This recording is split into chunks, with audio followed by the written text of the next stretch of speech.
Hey everyone, welcome back to another video. Today we're taking a look at the newer, it came out this summer. It is the new Harry Potter Ministry of Magic set. This is 76403 with 990 pieces, ages 9+. This retails for $100, though recently at Costco, I believe, you can find it for $80, which is a great deal. And so obviously this is the very first Ministry of Magic set that we've gotten. They have never ventured into this territory before, so it'll be interesting to take a closer look at. Taking a look here at the box, and you can see the whole Ministry of Magic set up there, and then all of the minifigures on the bottom. On the back, we have the interiors of the ministry, as well as some different fun play features and all of the little things that you could do with this set. I think that this does have a lot of stuff to it, so for that I think it's really cool.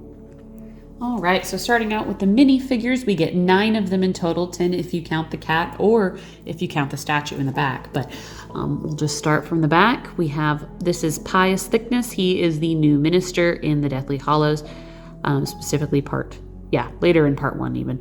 I love his little ministry badge on his tie there. And almost all of these minifigures have totally plain legs, which is really a bummer in my opinion. He has a briefcase and some really long flowing hair. Inside his briefcase, we have a time turner piece, which is a fun, cool piece to get. See it right there. And we get a spare of that, so you end up with 2 time turners and even more if you have the hospital wing. So there's Pious Thickness. I think he looks really good. And then that's also his other face there. Next, we have Albert Runcorn, and he also has a Ministry of Magic symbol, and he's one of the 2 that have printing on the legs. I think that his long suit looks really nice there. I think they captured his face pretty well. There is the back, and of course, the thing about Albert is he can turn into Harry Potter, because this is actually Harry Potter with the Polyjuice potion as they infiltrate the ministry. There's Harry. He does have an exclusive face printing with that kind of yell in distress, but obviously I don't know who's going to display him as Harry. He should be displayed as Albert Runcorn because he's a new character. Here we have Dolores Umbridge, and she looks pretty good, though we have seen a better decorated version of her where she has printing on her pants. She comes with these Slytherin locket, and I really like her facial expression. That's like her confused face, and then she has a happy face while she's interrogating Muggle-born wizards. Here we have Mathilda Hopkirk, and I think that her pants are the worst. They just don't match her outfit in the slightest. This character was wearing a skirt in the movie, but I think that the top does look very good. And then of course she is Hermione in Polyjuice potion form, which you can display, and you get the hair. And I don't believe that there is anything in this character's suitcase, though, you know, since they're at work, they have to be carrying briefcases. Sorry, not a suitcase, but a briefcase. Next, we have a Dementor, and we've seen these before. Couldn't tell you what he's carrying in his hand. If anybody has any idea, please let me know, because I have no idea why he is holding this accessory. I can't figure out what it is. But he looks nice, very fun. Bottom half piece looks really cool in my opinion. So there's that. And then here we have Mary Cattermole, and she is the witch being interrogated during this scene, and she is the other minifigure that has printed legs. Looks really good. I think her outfit looks great. Her hairpiece is pretty fitting. She's Reg Cattermole's wife. And it's really nice, again, to just get random wizards and, you know, witches. Now, would she stand out? And, you know, if you had her with, like, other characters just randomly, she doesn't really look like a witch. She's not really dressed like one, but it is still really cool that you get some more pedestrian-like people, if you will. Here is Reg Cattermole, and he has a Ministry of Magic pocket. He also has a wet overcoat, which I think is really funny. So the sleeves are dark, and you can see the water because it's raining in Yaxley's office. You can see it on the back a little bit better there. No printing, unfortunately, on the legs, but it looks really good. And then Reg is Ron in Polyjuice potion form. And I really don't like this hairpiece that they give him, but I think that that's an appropriate face because he gets kissed by Reg's wife right as the Polyjuice potion is wearing off, so he's a little bit embarrassed. But overall, I think this is a really cool looking minifigure for sure. And next we have Arthur Weasley, another good Arthur Weasley. I believe we got him in the Burrow as well. Plain pants, unfortunately, but he is wearing his suit. I wish that there was a Ministry of Magic badge on him as well. He looks kind of tired though. And then he has an alternate unpleasant face, perhaps when he runs into Runcorn. And then, of course, since he's into Muggle artifacts, it makes only the most perfect sense for him to have a bee in his briefcase. I don't know why Lego decided to put a bee in his briefcase. It's really funny to me.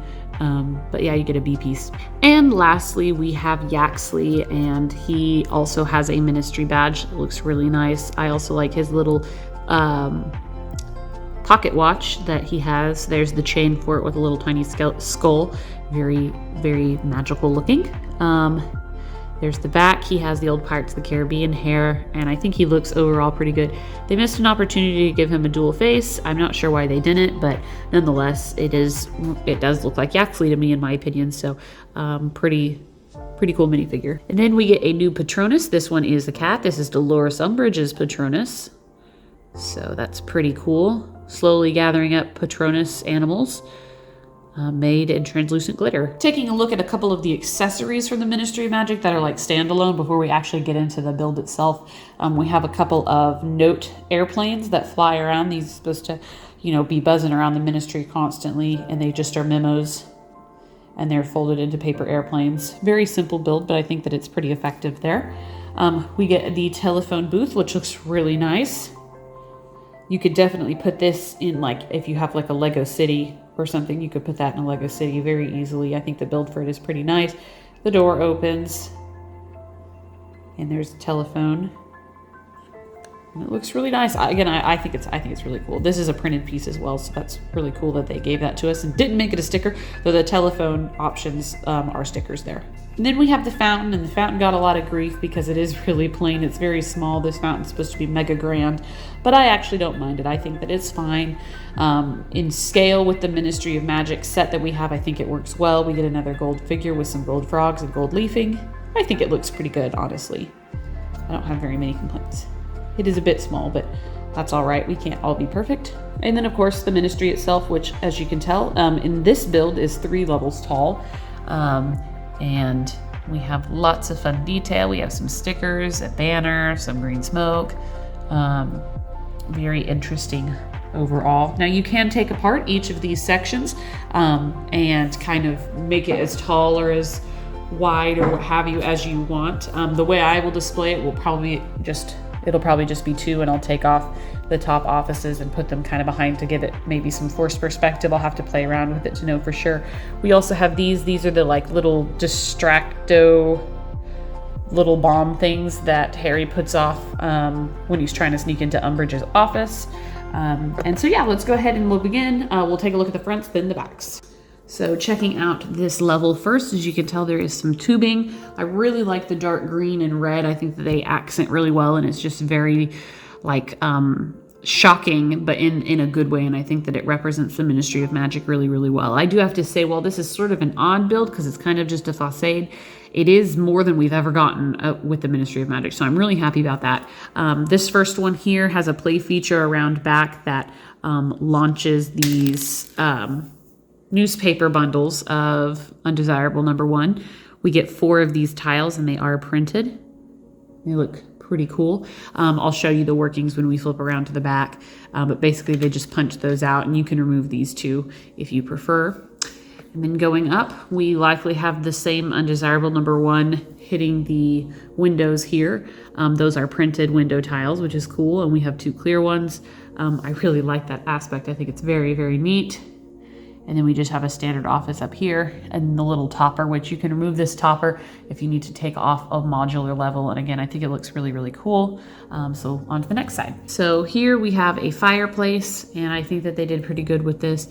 You just stick a character in there, and then there's a feature on the back end that allows you to flip them around. And there they go. They can disappear. Obviously, the Ministry of Magic has lots of fireplaces, and we only get 1. But I think it is important to include if we're trying to reenact this scene, specifically from the Deathly Hallows. I really like that they included a fireplace. We get another one in the burrow, at least the old burrow.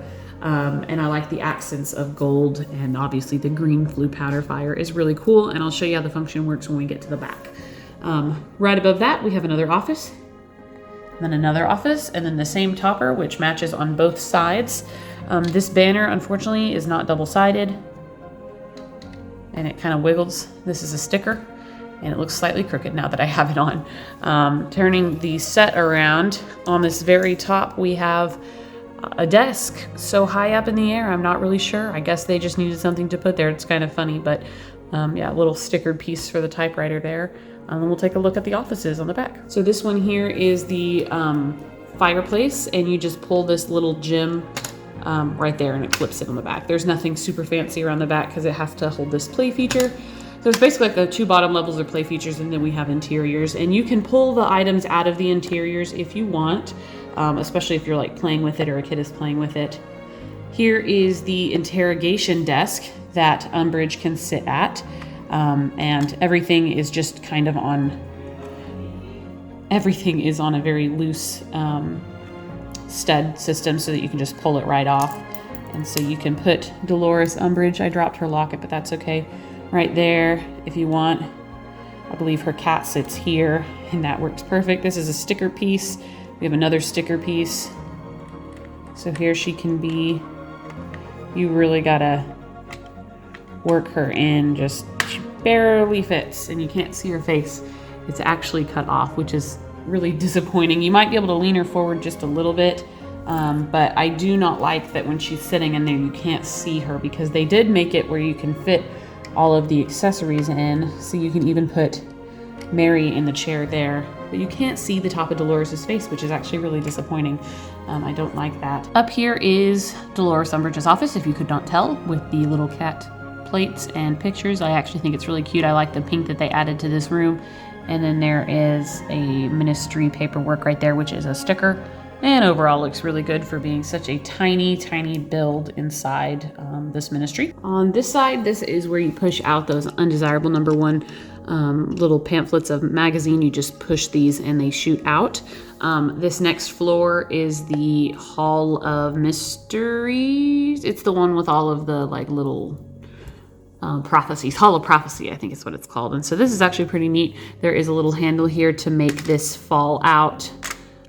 Or fall over, if you will, which is kind of cool. So that actually can be used for the Order of the Phoenix, which I think is kind of neat. I like that. The shelf that it's built up on is really cool with all of these like fun translucent or like glimmery, shimmery pieces with a couple of diamonds and everything. So there's that. And then the very last office section we get, I think, is well deserved. It is Arthur Weasley with all of his Muggle artifacts. I also love this picture. This is them in Egypt that we see in the movie. It's on it's on the Daily Prophet when you see it in the movie in year 3, and there it is as a framed photo. And then he has a picture of an airplane and a clock and just very, very ordinary things, which is kind of funny. And he can go sit in there. And I think that it's just a lovely little tiny modular build. Overall, could the interiors be more decorative? Probably. I could go without these two pieces and actually give them more offices.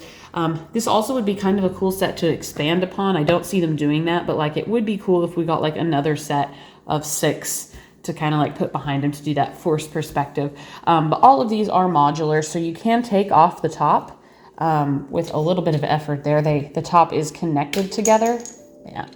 So you accidentally might take off a couple of pieces. Like I took off the top row on accident. It was really stuck on.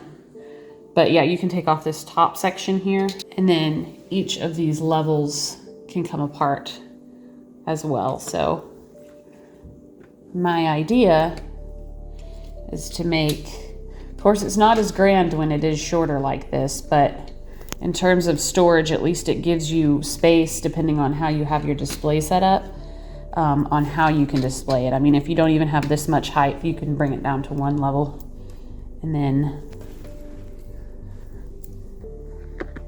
just like that. And then put the fountain back there, and we have a little bit of forced perspective to make the ministry look just a little larger. So I kind of like that. Again, if we had just had 2 more sets of buildings or like little offices, I think it would have done the trick perfectly. But actually, I don't think that looks too bad overall. But anyways, that's basically the review. Let me know what you guys think in the comments below. And until next time, I will see you guys later. And thank you so much for watching. Bye, guys.